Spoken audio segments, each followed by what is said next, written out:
होलसो अनि सबैलाई नमस्कार र लेख अनि आज चाहिँ म तपाईहरुलाई यो भिडियो मार्फत एकजना व्यक्तिको सोखम लुइखम वाङखम लुङखम लाखम पाँचवटा निकाल्ने तरिका भन्न चाहन्छु।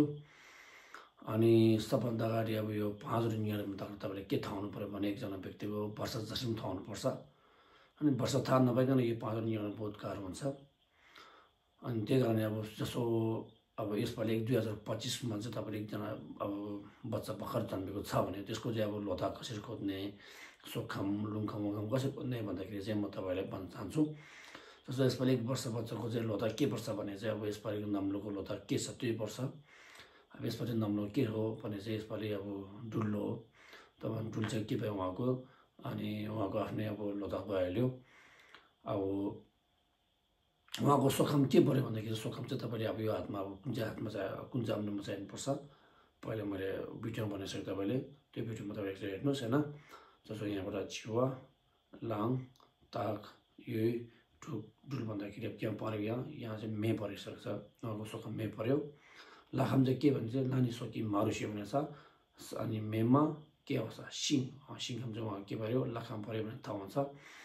अनि उहाँको लुङखम चाहिँ कसरी पर्यो भने लुङखम पर्ने हेर्दाखेरि चाहिँ चारपट्टि खन्नुपर्छ। यहाँ उन्दु जिवा लाङ ताक यो डुक डुल भन्दाखेरि अब त्यो 1 वर्ष बच्चाको चाहिँ के पर्यो उहाँको लुङथा चाहिँ छु छ। वाङखम कसरी गर्ने यसपालिको वाङखम गर्नुपर्छ। अब यसपालि वाङखम चाहिँ यो नम्बर यसपालि के हो सिङमो डुल भन्दाखेरि यहाँबाट गर्नु पर्यो चिक भन्दाखेरि। अब यसपालि चिक भन्दाखेरि के आयो यसपालि जन्मेको बच्चाको पनि वाङखम सिङ भनेर आए थाहा हुन्छ। लुइखमको लागि तपाईले 3 नम्बर गर्नुपर्छ। यम छिवा लाङ ताक यो टुक टुल भन्दा यहाँबाट गर्ने हो।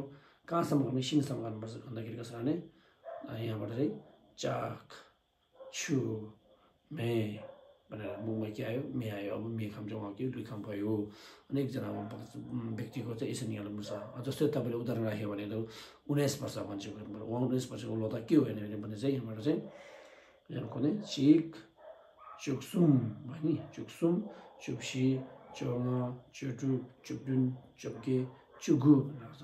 चुगु भन्दा के हो तपाईको फाक पर्यो हैन फाक वर्ष पहिला फुक फाक पर्यो भने तपाईले अब यसको चाहिँ लोथा के पर्यो त कसरी पर्यो त भनेर यो हेर्नुपर्छ हैन।